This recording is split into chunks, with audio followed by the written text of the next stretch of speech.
The war ended while he was still learning to walk with a prosthetic. VE Day came and went, and Curtis was in a rehabilitation ward in Fort Dix, practicing stairs. He watched newsreels of the victory celebrations in Times Square and thought about the hedgerows, about the men who didn't make it through, about how much blood could have been saved if someone had just looked at a map more carefully before the invasion. He thought about Roberts from Tennessee, whose joke had saved thousands of lives and whose first name nobody could remember. He thought about the crews he'd served with, the men who'd taught him how to maintain a Sherman under fire, the drivers and gunners and loaders who'd become his brothers during those weeks in the bocage. The rehabilitation process was grueling. Learning to walk with a prosthetic leg required retraining every muscle, relearning balance, accepting that some movements would never feel natural again. Curtis approached it with the same methodical patience he'd applied to the hedgerow problem. Break it down into components, master each component, integrate them into a functional whole. By December 1945, he could walk without assistance. By February 1946, he could manage stairs. By April, he was ready to go home. When Curtis finally returned to Cranford, he resumed his old job at Shenley, sales promotion assistant, arranging bottles in store windows, calculating decoration costs. The work was exactly as unglamorous as it had been in 1940. The company offered him a promotion based on his war record and public recognition. Curtis declined. He didn't want special treatment, didn't want to leverage his military service for career advancement. He wanted normal. He wanted routine. He wanted to arrange bottles and go home and not think about France. His parents tried to use his fame to help his career, mentioning to acquaintances that their son was a decorated war hero who'd invented the device that broke through the German defenses. Curtis asked them to stop. The conversations were awkward. People meant well, but their praise felt hollow. They thanked him for his service while having no comprehension of what that service had cost. They talked about the war like it was a football game, a contest America had won through superior courage and determination. They didn't understand that wars weren't won by courage. Wars were won by logistics, industrial capacity, and occasionally by a sergeant with a welding torch who got lucky. The nightmares came regularly at first. Curtis would wake up in the middle of the night hearing tank engines and German artillery. He'd smell burning diesel and cordite. He'd feel the impact of the landmine, that moment of weightlessness before the explosion, the heat that followed. The doctors at Fort Dix had warned him about this, told him it was normal, said it would fade with time. They were right. The nightmares became less frequent, less intense. By the end of 1946, he could sleep through most nights without incident. He married in 1948. Eleanor Patterson, a secretary at Shenley who'd been hired while Curtis was overseas. She knew about his leg, about his military service, about the device he'd invented. She never made a big deal about any of it. That's what attracted Curtis to her. Eleanor treated him like a normal person, not a war hero. They dated for 8 months before Curtis proposed. The wedding was small, family and a few close friends. No military ceremony, no dress uniforms, no photographs for the newspaper. Just a quiet ceremony in a Presbyterian church, followed by a modest reception in Eleanor's parents' backyard. They bought a house in Cranford, a small 2-bedroom, with a garage where Curtis could tinker with mechanical projects. He fixed neighbors' lawnmowers, rebuilt car engines, constructed furniture from scrap wood. The mechanical aptitude that had made him valuable in the war found peacetime applications. He was good with his hands, patient with complicated problems, capable of looking at a broken object and understanding what needed to be fixed. People started bringing him things: a broken radio, a seized-up bicycle, a washing machine that wouldn't drain. Curtis fixed them all, usually refusing payment, treating each repair as a puzzle to be solved rather than a service to be compensated. Children came in 1950 and 1952, 2 boys, both healthy, both inheriting their father's mechanical aptitude. Curtis taught them how to use tools, how to think about problems, how to approach challenges methodically rather than emotionally. He never talked about the war unless they asked directly, and even then, his answers were brief. Yes, he'd been in France. Yes, he'd invented something that helped the tanks. Yes, he'd been injured. No, he didn't want to discuss the details. The boys learned not to push.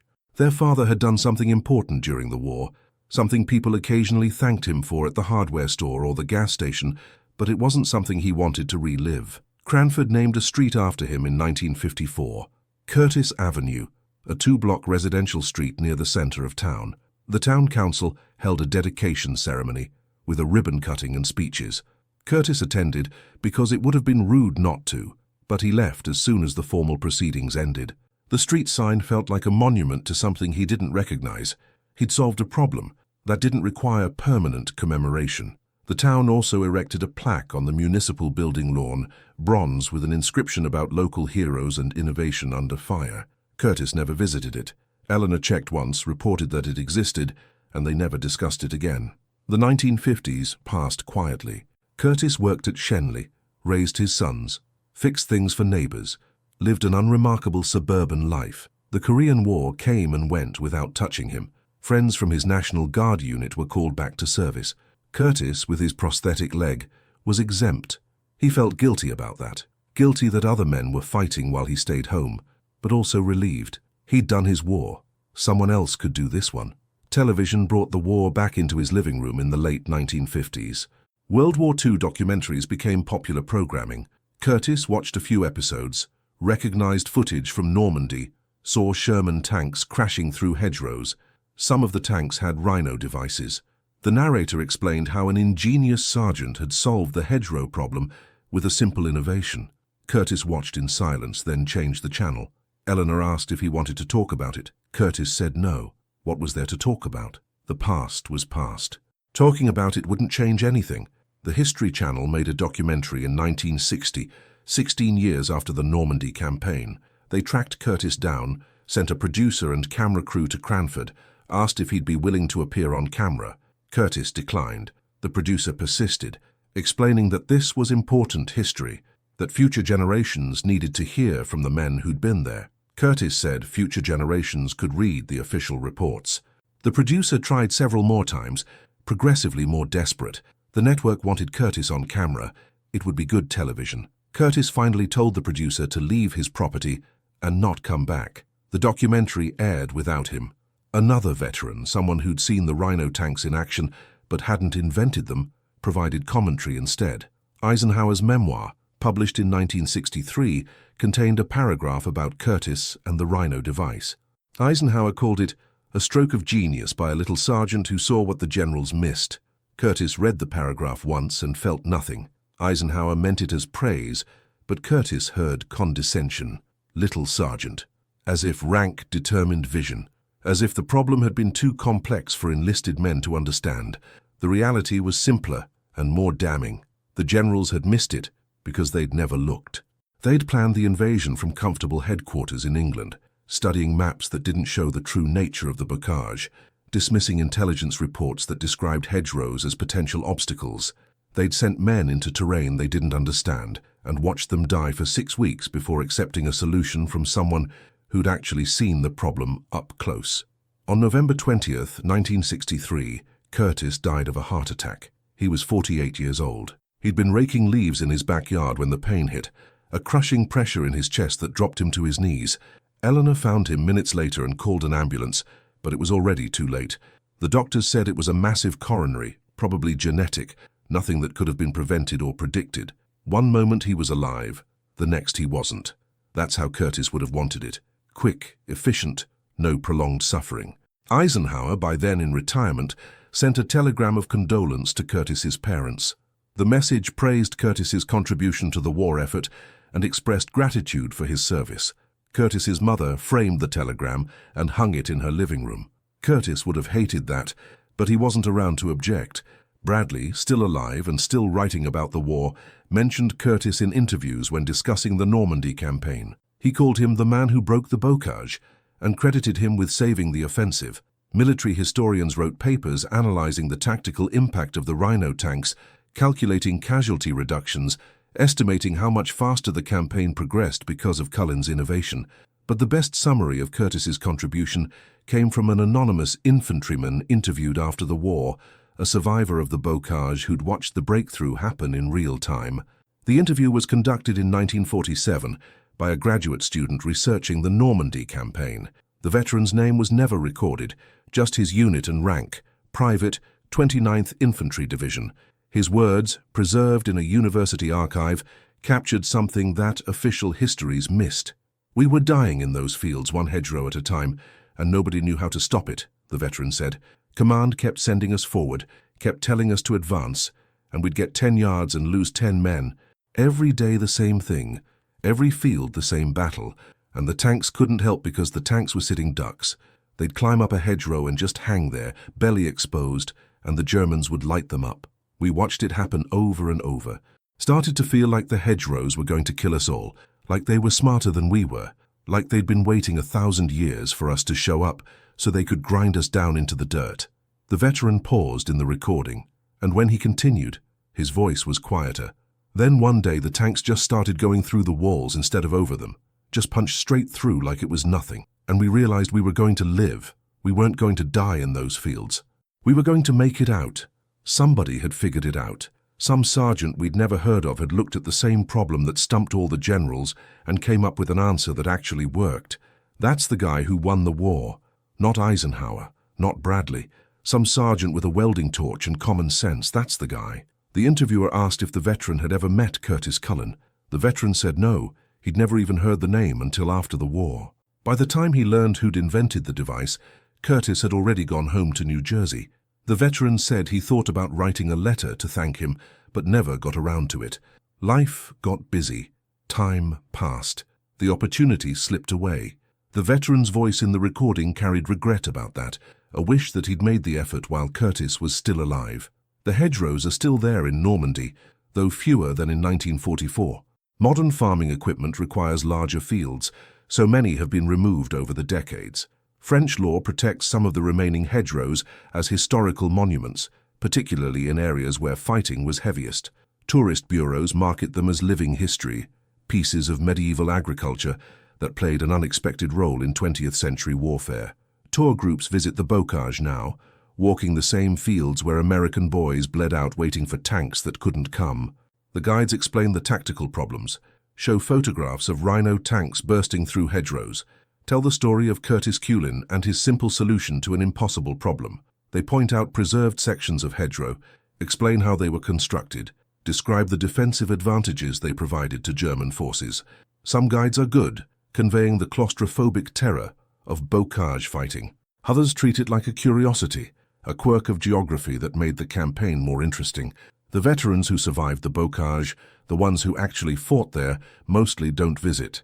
They don't need to. The hedgerows are still in their heads. What the guides don't always mention is how close it came to not happening.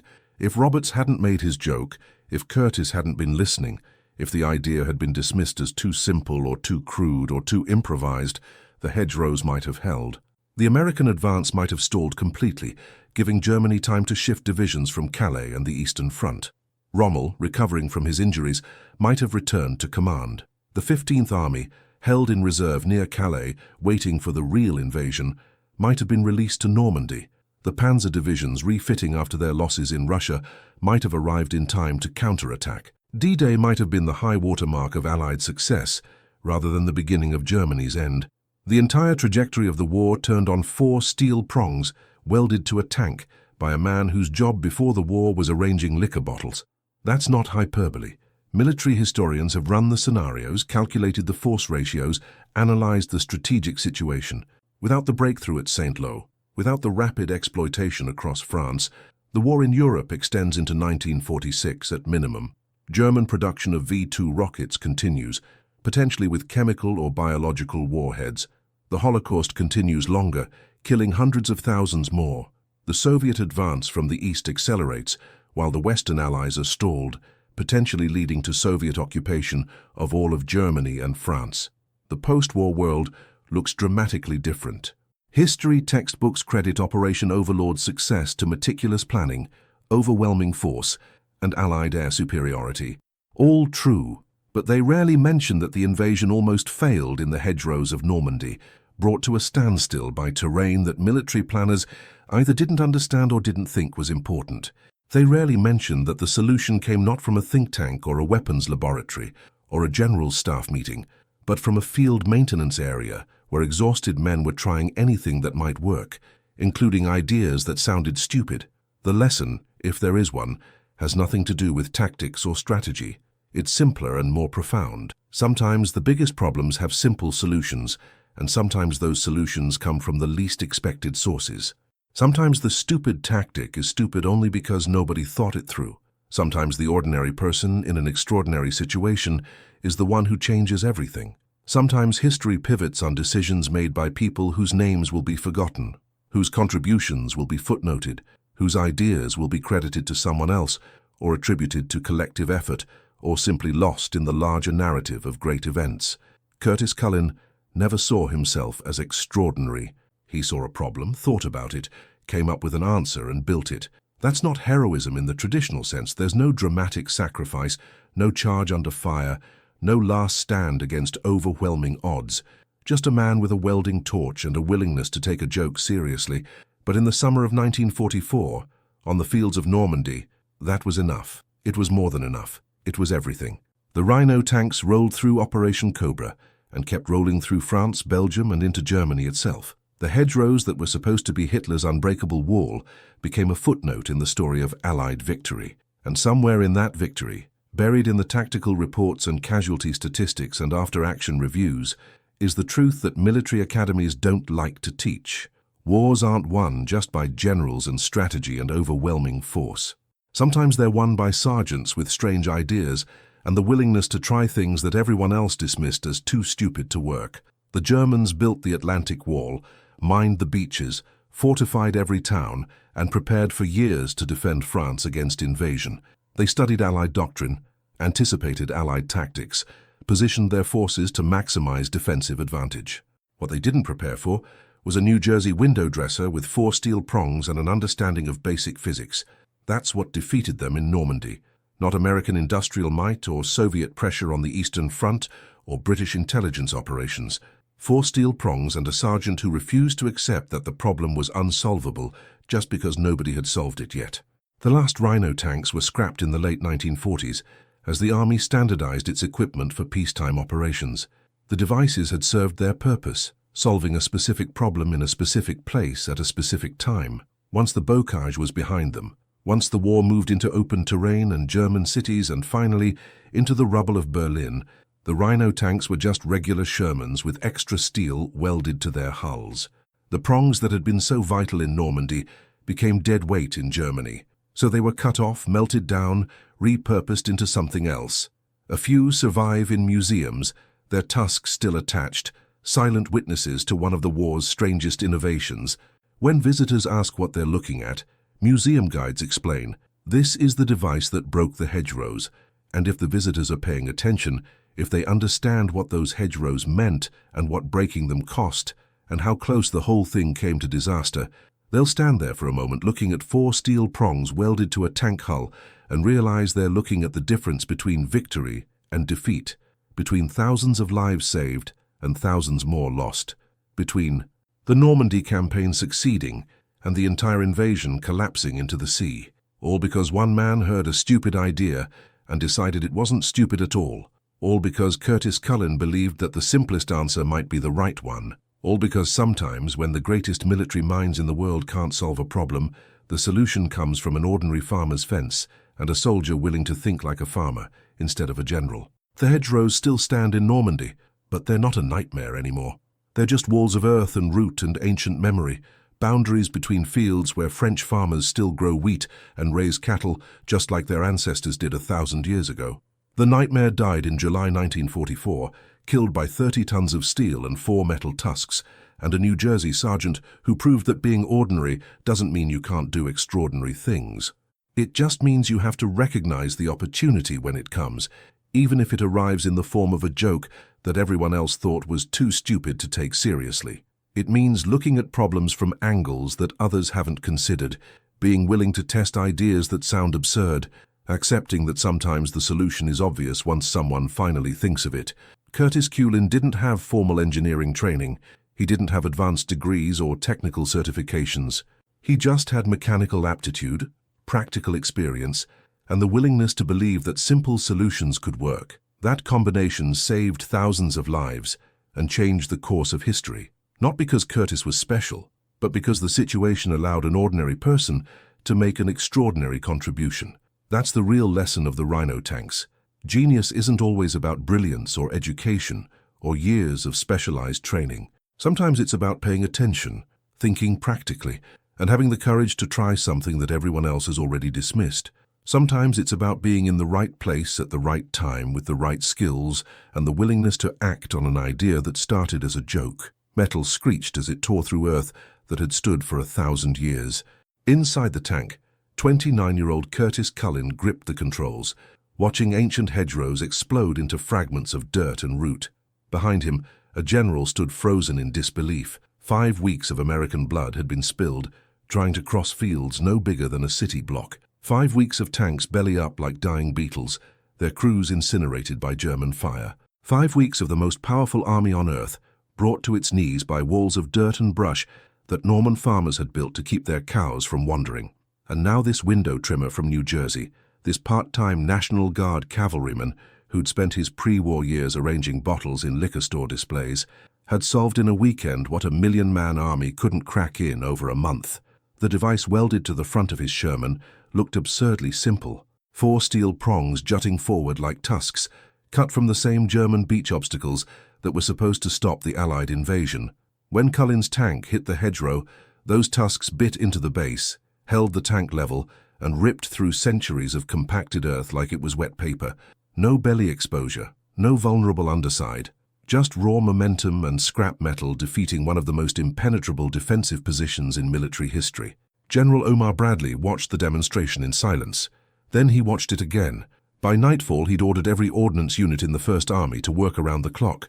Within a week, 3 out of every 5 American tanks would carry Cullen's invention into Operation Cobra, the breakout that would shatter the German Western Front and send Patton racing across France. The hedgerows that were supposed to be Germany's unbreakable fortress would become their graveyard. And it all started with an idea so simple that when it was first suggested, everyone in the room had laughed.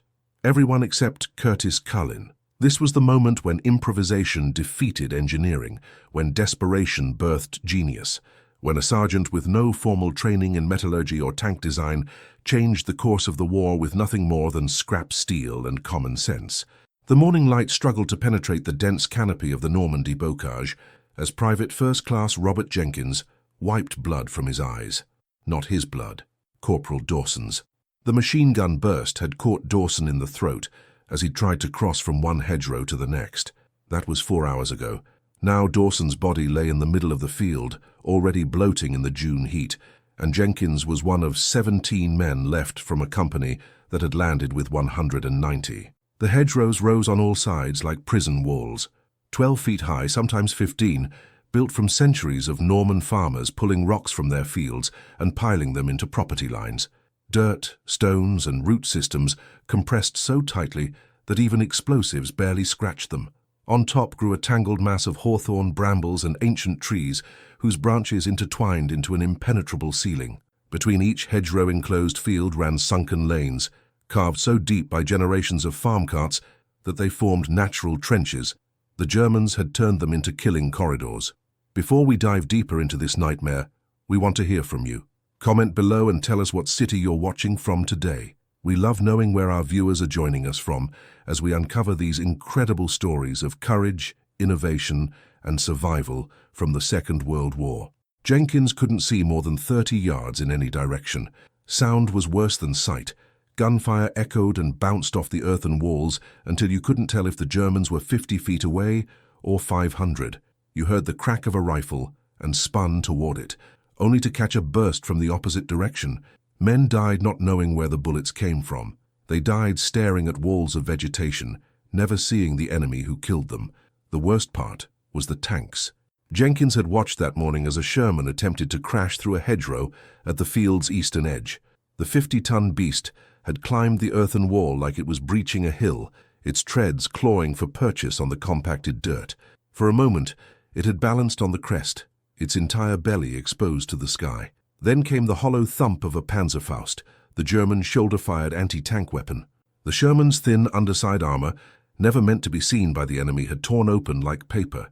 The crew's screams lasted 7 seconds before the ammunition cooked off and the screaming stopped. The tank sat there now, black smoke still rising from its hatches, a monument to why the American advance had stalled. 16 days since D-Day and the First Army had moved barely 7 miles inland.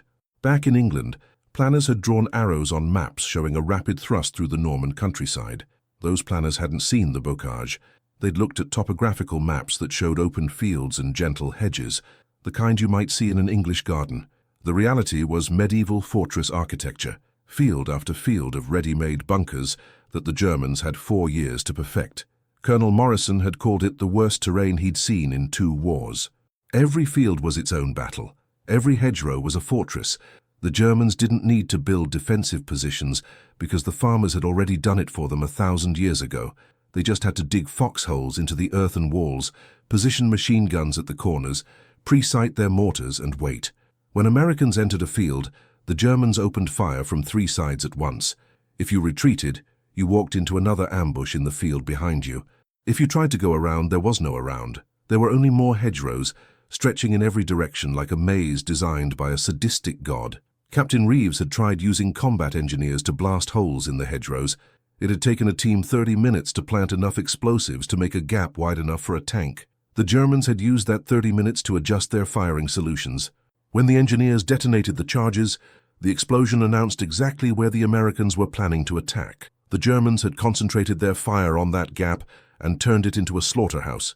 The engineers had tried again the next day, and again. By the 3rd day, Captain Reeves was dead, and the engineers had run out of volunteers. Lieutenant Colonel Maxwell had requisitioned bulldozers. The bulldozers were slow, loud, and completely unarmored. German gunners had learned to target them first. Without bulldozers, the Americans were back to using explosives, and using explosives meant dying in predetermined kill zones. It was a tactical nightmare, wrapped in a strategic disaster. Omar Bradley, commanding the First Army, knew that if they couldn't break through the bocage before the Germans brought up reinforcements from Calais, the entire invasion might collapse. His staff had war-gamed dozens of scenarios. None of them worked. The hedgerows didn't care about combined arms tactics or fire superiority, or any of the doctrine taught at West Point. The hedgerows just sat there, ancient and indifferent, while American boys bled out in Norman grass. The psychological toll was staggering. Men who'd stormed Omaha Beach under withering machine gun fire now froze when ordered to cross a hedgerow. They'd faced death on the beaches and survived, but the bocage was different. On the beaches, you could see what was killing you.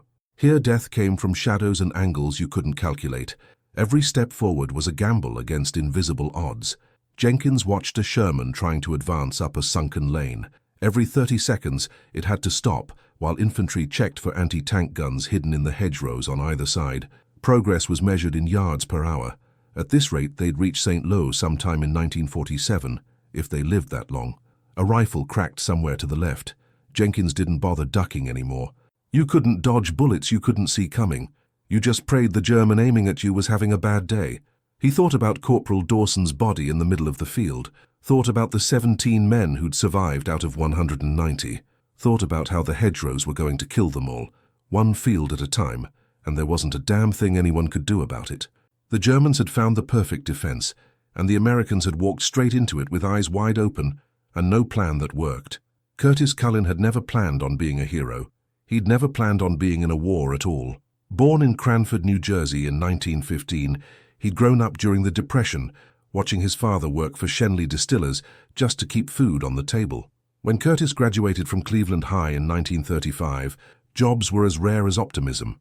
His father pulled strings to get him a position at Schenley as a sales promotion assistant. The title sounded impressive. The job was arranging liquor bottles in store windows and calculating the cost of decorating displays. It wasn't glamorous, but it was employment, and in 1935 that counted for everything. Curtis had always been good with his hands.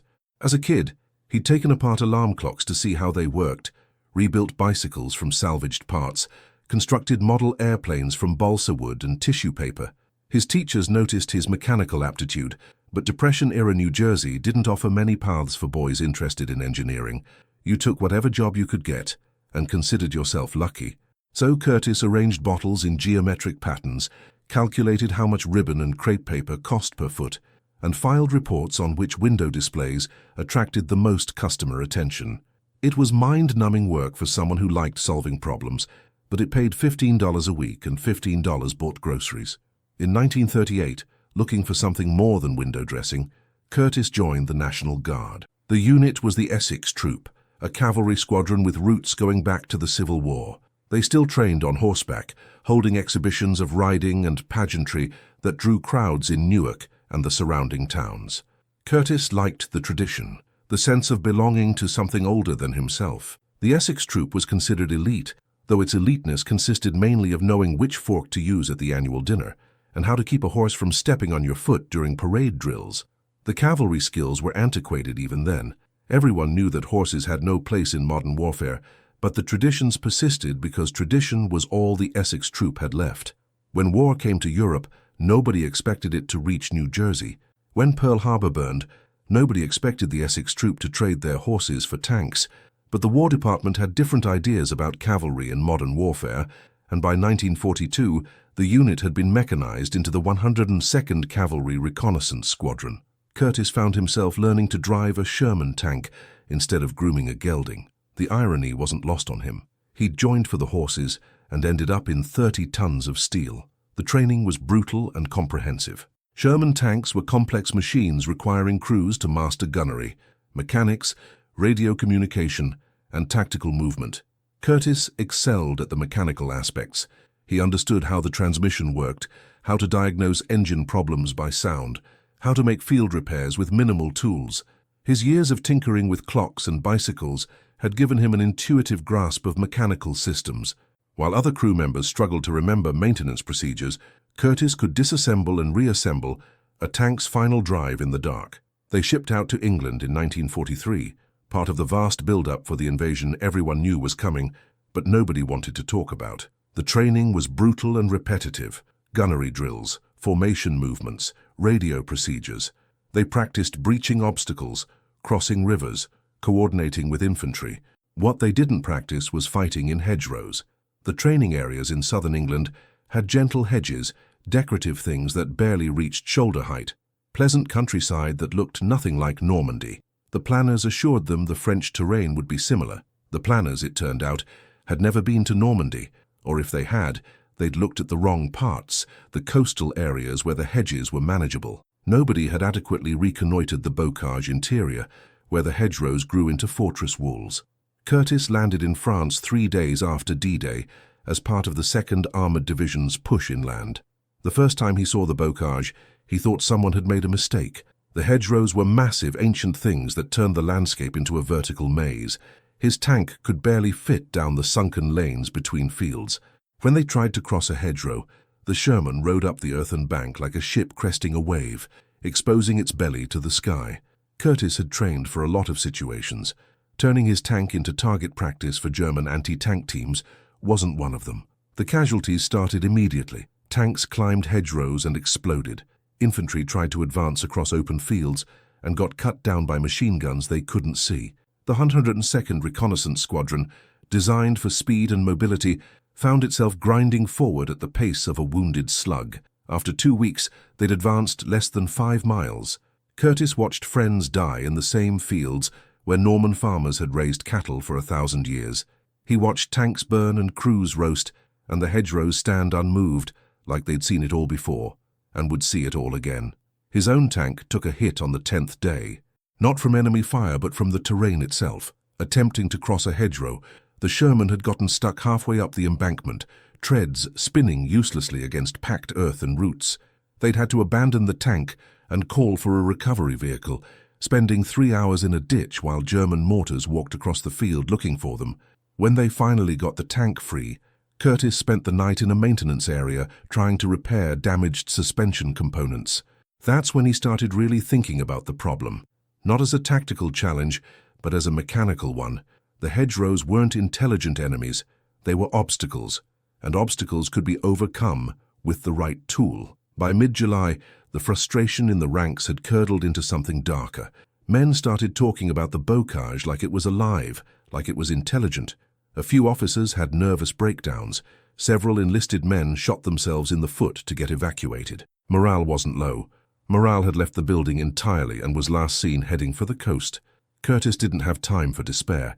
He had a tank to maintain and a crew that depended on him not to get them killed. But late at night, when the artillery had quieted and the only sound was German patrols moving through the darkness, he stared at the hedgerows and tried to think of something, anything, that might work. The solution had to be simple. Complex solutions required time and resources they didn't have. It had to be something that could be built in the field with available materials. And it had to address the fundamental problem, how to get through a hedgerow without exposing the tank's vulnerable underside. The idea came from the last place anyone expected, a discussion in a field maintenance area where crews were trying to figure out how to cut through hedgerows without turning their tanks into death traps. A soldier from Tennessee, a kid everyone called Roberts, though nobody remembered his first name, made an offhand comment. "Why don't we just put some saw teeth on the front of the tank and cut through these hedges?" The other men laughed. It sounded stupid, comically simple, the kind of thing a child might suggest. Curtis didn't laugh. He was thinking about the German beach obstacles they'd driven past on the landing beaches. Steel beams welded into crosses, designed to rip the bottom out of landing craft. The engineers had cleared them, cut them apart, left them in piles of scrap metal. Curtis was thinking about weight distribution and cutting angles and whether a tank moving at speed could generate enough force to shear through compacted earth. He was thinking about leverage and stress points and the fact that sometimes the simplest ideas were simple because they were obvious, and obvious because they were right. That night, he sketched designs on the back of a ration box, 4 prongs welded to a crossbar, mounted on the lower front of a Sherman's hull. Angle them slightly upward so they'd bite into the base of the hedgerow where the earth was most compacted. Make them long enough to penetrate deep, but short enough not to unbalance the tank. Use the German beach steel because it was already hardened and wouldn't need additional treatment. The math was straightforward. A Sherman weighed 33 tons and could generate substantial force at combat speed. If that force could be concentrated on 4 steel points rather than distributed across the entire front hull, the penetration pressure would increase exponentially. The hedgerow's strength came from its compacted layers of earth and root. But every structure had weak points, and the weak point of a hedgerow was its base, where centuries of accumulation created the densest but also most brittle composition. By morning, Curtis had measurements and stress calculations scrawled across 3 ration boxes and the back of his field manual. He took his drawings to his platoon commander, who took them to the company commander, who took them to battalion. Nobody laughed this time. They were too desperate for solutions to laugh at anything. The battalion commander looked at the sketches, asked a few questions about weight distribution and mounting points, then made a decision that would change the war. "Build it," he said. "If it works, we'll build 100 more. If it doesn't work, we're no worse off than we are now." Within 24 hours, Curtis was in a maintenance depot with a welding team and a pile of German steel. They worked through the night, Curtis directing where each cut should go, how each angle should be set. The welding had to be perfect because any weak point would shear off when the device hit a hedgerow at speed.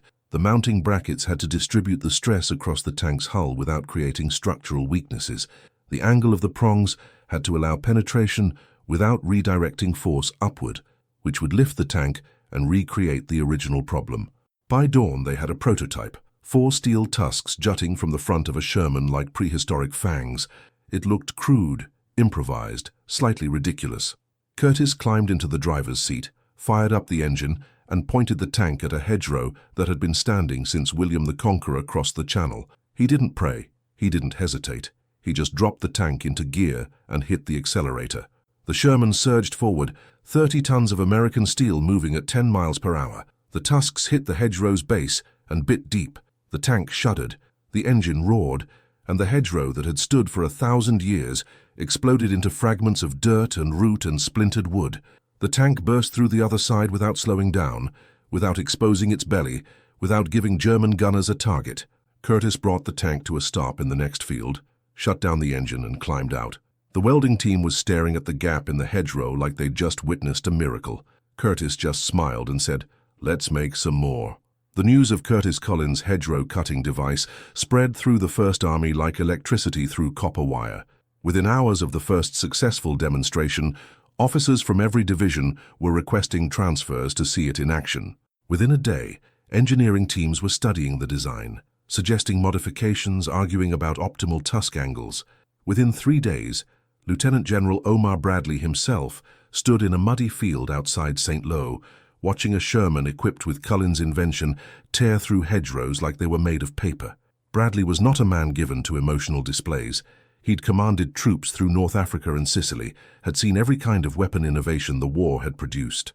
But when the Sherman burst through its third consecutive hedgerow without exposing its underside, without slowing down, without giving German gunners time to target it, Bradley felt something he hadn't felt since D-Day: hope.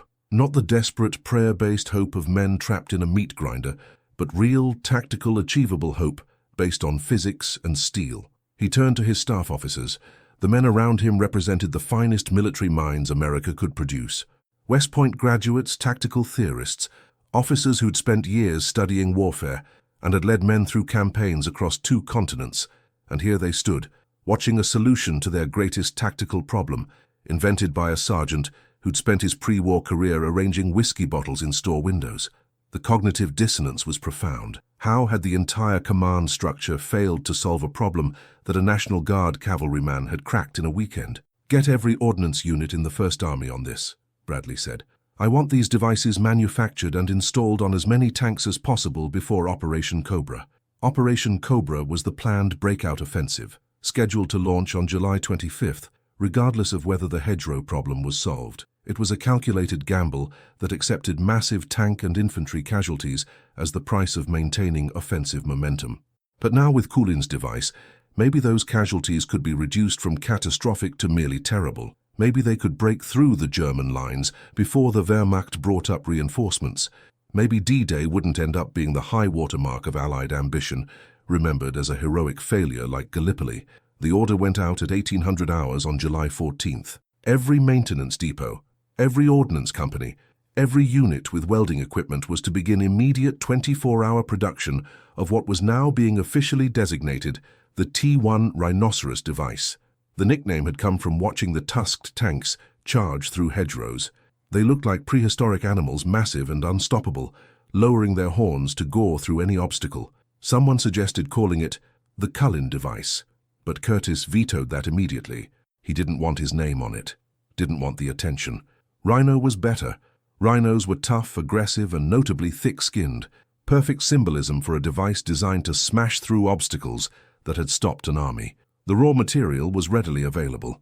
The beaches were still littered with German steel obstacles, hundreds of tons of hardened steel just waiting to be repurposed.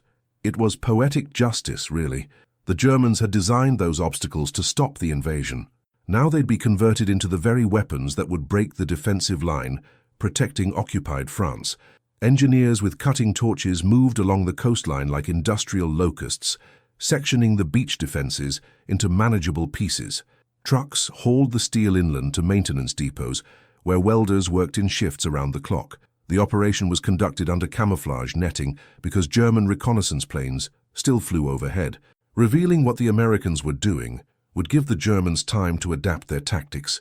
Curtis found himself pulled from his unit and sent to multiple depots to supervise installation. He'd become, overnight, one of the most valuable soldiers in the European theater, not because he could shoot straight or lead men under fire, but because he understood the engineering principles that made his device work. At each depot, he showed welding teams the critical angles, explained why the tusks had to penetrate at precisely 15 degrees, demonstrated the stress points that would cause the steel to shear if installed incorrectly. He was patient, methodical, and completely out of his depth. 3 weeks ago, he'd been arranging whiskey bottles. Now he was teaching tank mechanics how to defeat fortifications that had stymied an army. The work was exhausting. Depots operated 24 hours a day, welders working in shifts under portable lighting. The sound of cutting torches and arc welders became the constant background noise of the forward areas.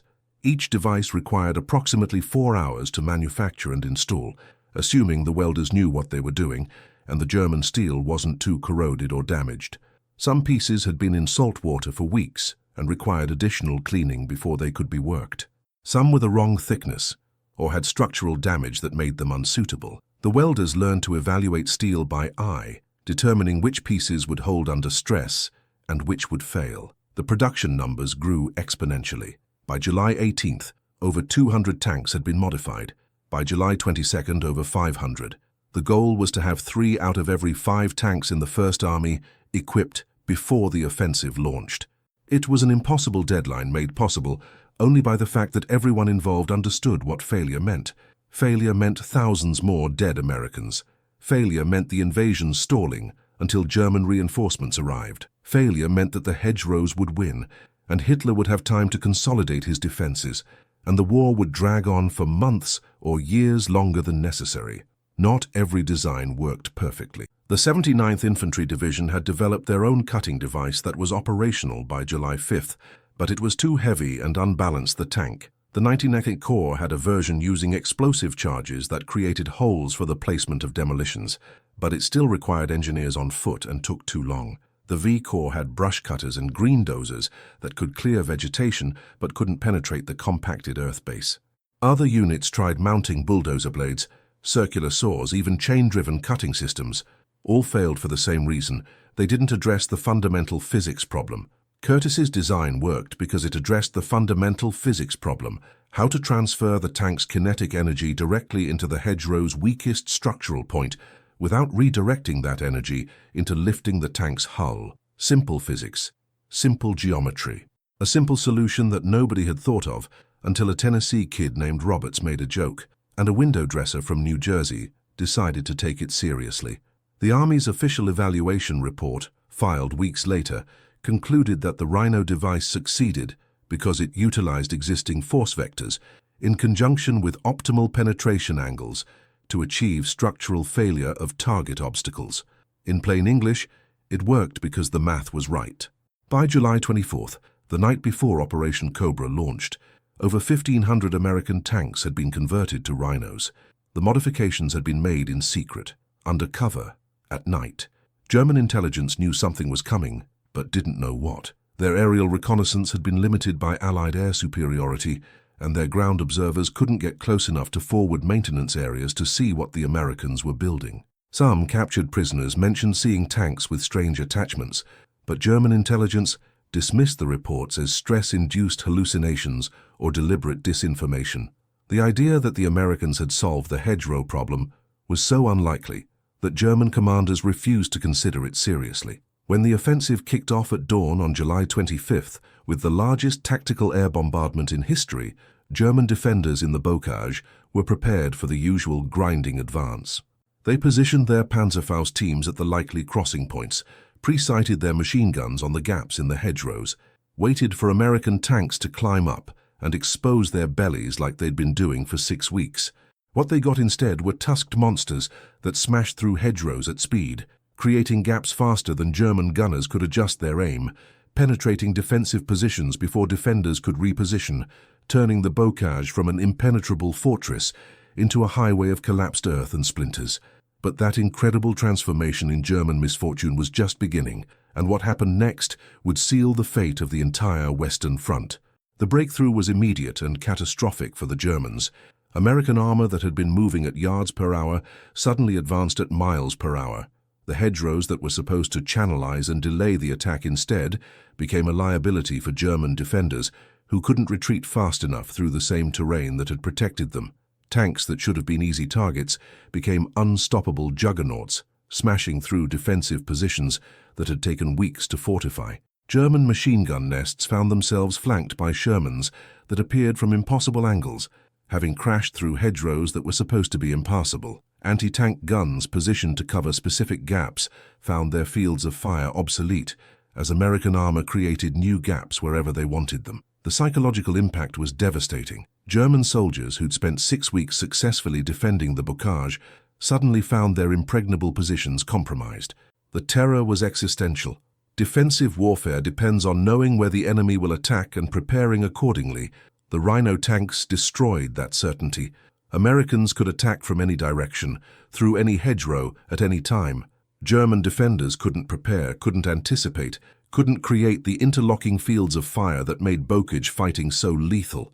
They were reduced to reactive tactics, scrambling to respond to threats that appeared without warning, from directions that shouldn't have been possible. By the end of the first day, the First Army had penetrated further into Normandy than they had in the previous 6 weeks combined. The Panzer Lehr Division, one of Germany's elite armored formations, had been shattered.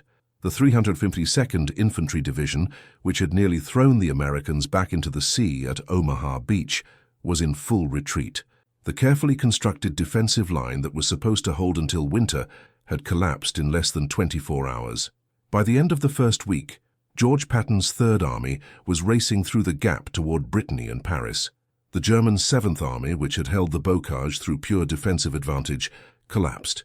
Not because they lacked courage or skill or determination, but because the terrain they'd relied on had been neutralized by 4 steel prongs and a New Jersey National Guardsman who'd taken a stupid idea seriously. The tactical shift was so dramatic that German after-action reports struggled to explain what had happened. Field commanders sent increasingly frantic messages to High Command describing American tanks that could penetrate hedgerows without vulnerability, creating breaches faster than German infantry could respond. High Command initially dismissed these reports as excuses for incompetence.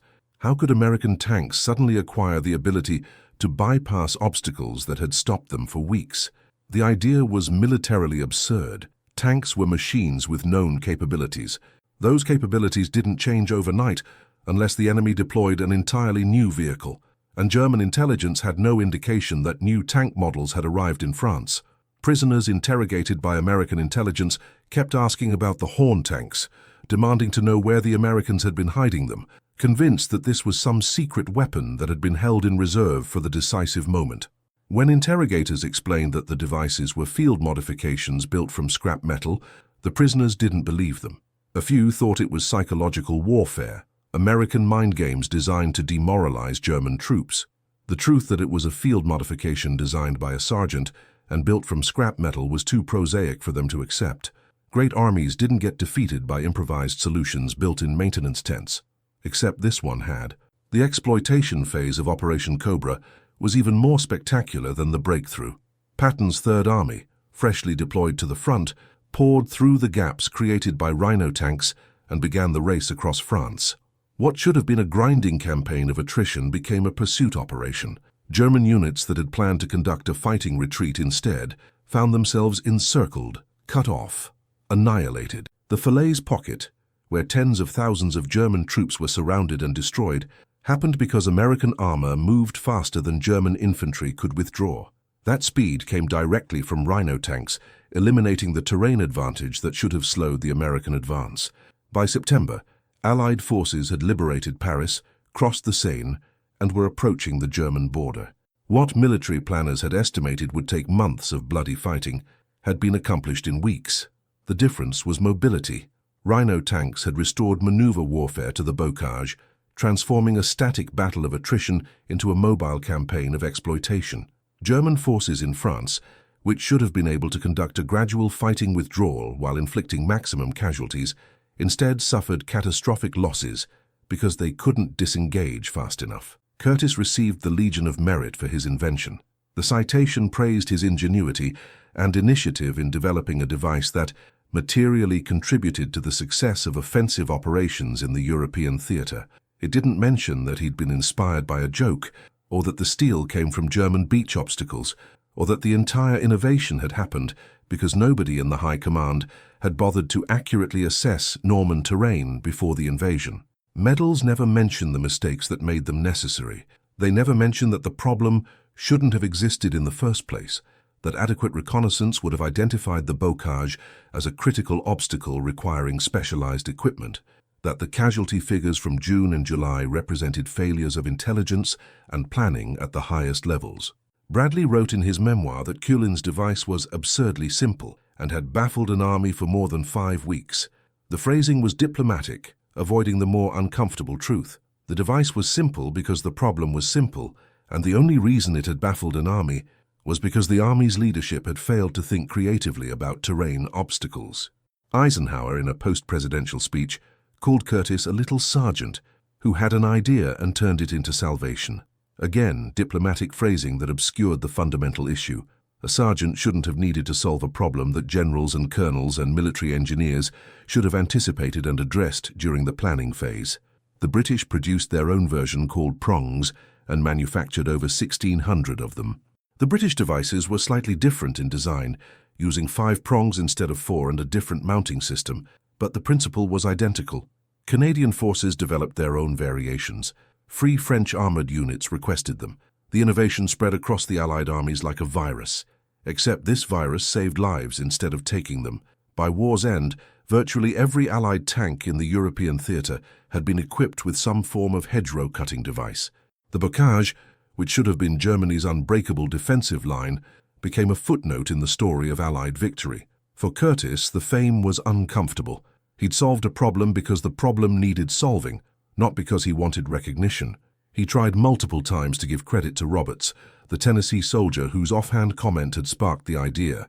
Nobody listened. Roberts disappeared into the anonymity of the war, one more name without a story, while Curtis became the sergeant who saved the invasion. The publicity followed him through the rest of the summer as American forces raced across France. Reporters wanted interviews. Generals wanted to shake his hand. The War Department wanted to use his story for morale purposes back home. Curtis just wanted to get back to his unit and do his job. He was a tank crew member, not a celebrity, and the attention made him deeply uncomfortable. War correspondents tracked him down repeatedly, asking for quotes and photographs.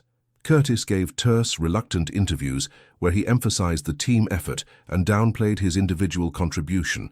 The reporters ignored his attempts at humility and wrote the stories they wanted to write. Humble soldier saves invasion with brilliant innovation. It made good copy. It boosted morale. It gave the folks back home something positive to read about while their sons died in Europe. Curtis understood the propaganda value, but hated being part of it. He'd done what any mechanically minded person would do when confronted with a problem and adequate materials. The fact that nobody else had thought of it first reflected poorly on the planning and reconnaissance that preceded the invasion, not positively on his intelligence. In September, during the push through the Hürtgen forest, a landmine took his leg. The explosion killed his driver instantly and left Curtis trapped in the burning tank for 40 minutes before rescue crews could cut him free. He spent 8 months in hospitals, first in France, then England, finally back in New Jersey. The leg was gone, and with it, his military career. The army offered him a medical discharge with honors. Curtis took it without hesitation. He'd done his part, more than his part.